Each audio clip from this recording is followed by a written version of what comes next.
ஈசனே சிவகாமி நேசனே என்கின்ற தில்லைவாழ் நடராஜனுடைய திருவடி தாமரையை வணங்கி என் நேயர் பெருமக்கள் ஒரு வாசகத்திற்கு உற்ற துணையை கொடுங்கள்.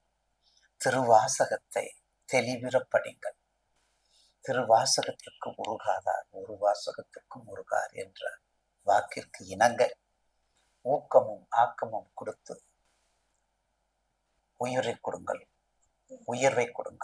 6/12/2026 வாக்கிய பிரகாரம் 12 ராசிக்குரிய சனீஸ்வரனுடைய பெயர்ச்சி கும்பத்திலிருந்து மீனத்துக்கு செல்கின்றார். வெற்றி பெறுவதற்கான மிக உறுதியான வழி இன்னொரு முறையும் முயற்சி செய்து கொள்வது. திருப்பி திருப்பி முயற்சி, ஏன் நம்ம செஞ்சா போகாதா? ஏன் அந்த முயற்சி நம்ம பண்ணக்கூடாதா? நமக்கு சாசனத்துல இல்லையா? நமக்கு எழுத்துல இல்லையா? ஏட்டுல இல்லையா? ஏன் நம்ம செய்யக்கூடாது என்ற உயர்ந்த நோக்கம், உயர்ந்த அரசியல்வாதி கடகம் சிம்மம், உயர்ந்த அரசியல்வாதி ஆராய்ச்சி, அறிவு, தேடுதல், வேகம், வீரம், கோபம், தீராய் கோபம் போராய் முடியும், அன்பு, பாசம், நேசம், புரோகிதர், தலைமை, வெளிநாட்டு தலைமை, மேலாண்மை, தலைமை, வெளிநாட்டு தலைமை, மேலாண்மை, அத்தனைக்கு சொந்தக்காரர் சிம்மம். ஆபரேஷன் சக்சஸ், பேஷண்ட் டெத் என்ன செய்ய போறோம்? என்ன செய்ய போறோம்? எல்லா கஷ்டமும் சேர்ந்து வந்துருச்சு. உப்பு வைக்க போனா மழை வருது, மாவு வைக்க போனா காத்தடிக்குது. நான் எந்த கஷ்டத்தை எடுத்து நீக்கிறது, எதை நான் தாங்கிறது? பல எண்ணற்ற செயல். கடந்த காலங்களை விட கடந்த கால திருக்கணித்திலும் சரி, வாக்கியத்திலும் சரி, அஷ்டமத்தினுடைய தாக்கங்கள் நம்மை தெளிவுபடுத்தும். அஷ்டமத்தினுடைய தாக்கங்கள் நம்மளை உறுதிப்படுத்தும். அஷ்டமத்தினுடைய தாக்கங்கள் நம்மளை அனுபவத்துல கொண்டு போய் விடும். அப்ப என்ன செய்ய? இப்பதான் நீங்க இந்த வயசை பார்க்கணும். கேட்டகரி 12 வயசு வரைக்கும் படிப்பு, வைத்தியம், அதுக்கு ரொம்ப வைத்தியம். 18-19 படிப்பு தடை, 20-40 திருமண தடை, குழந்தை பாக்கியம் தடை, 60-40-60 தொழில் தடை. 52 வாரம் ஞாயிற்றுக்கிழமை கால பைரவரை 8 விளக்கு மிளகு தீபம் ஏத்துங்க, வெந்தாமரை சூடுங்க, நல்ல பட்டெடுத்து சாத்துங்க. அஷ்டமத்து சனிக்காரவங்களுக்கு என்ன கஷ்டம் வந்தாலும் அதை தீர்க்கமான முடிவோடு எதிர்த்து நம்மை சுபகாரியங்களுக்கு நல்ல வழியை கொடுப்பார் பைரவர். காலத்தை நிர்ணயிப்பவன் பைரவர். அதனால்தான் கால பைரவர்.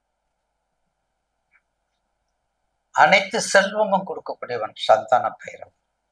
அனைத்து செல்வமும் கொடுக்கக்கூடியவன் சந்தான பைரவர். அதனாலதான் எச்சரிக்கையாக இருக்கணும். சிம்மராசி நேயர்களுக்கு புதிய தொழில் வேண்டாம், புதிய நிறுவனம் வேண்டாம், புதிய பஸ் வேண்டாம், புதிய வாகனம் வேண்டாம், எதுக்குமே புதுசு வேண்டாம். இல்லைங்கய்யா பழசுதாங்கய்யா, மாமனார் வச்சிருந்ததுயா, உங்க மாமியா எங்களுக்கு கொடுத்துட்டாங்க. வேண்டவே வேண்டாம். அவங்களே இருக்கட்டும், அவங்ககிட்டே இருக்கட்டும், முடியட்டும். திருக்கணத்துல 1 வருஷம் முடிஞ்சிருச்சு. இப்ப வாக்கியத்துல 1 வருஷம் இருக்குது. ஏற்கனவே நான் ஜென்ரலாவே 26-27 கொஞ்சம் கவனமா பார்த்துக்கல. அதுலயும் 12 ராசிக்காரங்கள் 26 நல்லாவே இருக்குது. பெரும்பாலும் எல்லா நேயர்களுக்கும் வாழ்த்துக்கள். அப்ப நெருப்பு, மெடிக்கலு, கெமிக்கலு, புரோகிதரு, அரசியல், ஆதங்கம், சாசனம், நிர்வாகம், சீர்திருத்தம் எல்லாத்தையும் கவர் பண்ணக்கூடியது. எல்லாத்தையும் கவர் பண்ண விட்டு வைக்காது. அப்படி செஞ்சு வந்தா இந்த அஷ்டமத்தினுடைய தாக்கம் உங்களுக்கு குறையும். அஷ்டமத்தினுடைய தாக்கம் குறையும். ஒரே வழிபாடுதான். ஞாயிற்றுக்கிழமை 4:30 to 6 கால பைரவரை கும்பிடுங்க. ஏன்னா அஷ்டமத்து சனீஸ்வரனுடைய 27 நட்சத்திரம் 12 ராசியோடு இருக்கக்கூடிய அந்த உருவகத்தன்மையை இருக்கக்கூடியவர் பைரவர். அப்ப அவரை கண்டிப்பா நல்லா வழிபட பண்ணுங்க. அவரையே மானசீகமா நினைச்சுக்கோங்க.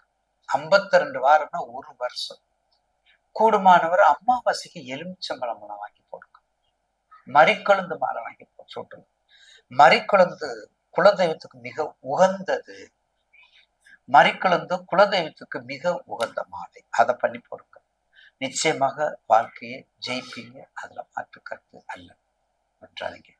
அதுக்கு அடுத்தது போல சிம்ம ராசி நேயர்களுக்கு இந்த அஷ்டமத்து சனி நான் ஏற்கனவே கடகத்தை விட குறையும், மேசத்தை விட குறையும்.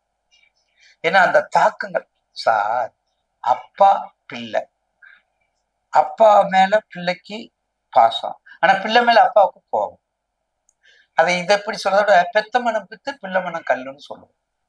அது போல இருங்க. புதுசா மட்டும் எதுவும் பண்ணிடாதீங்க. அகலக்கல் வைக்காதீங்க, ஆழக்கல் வைக்காதீங்க. என்னன்னு கேளுங்க. வெற்றி மேல் வெற்றி உண்டு. சிம்மத்துக்கு 40%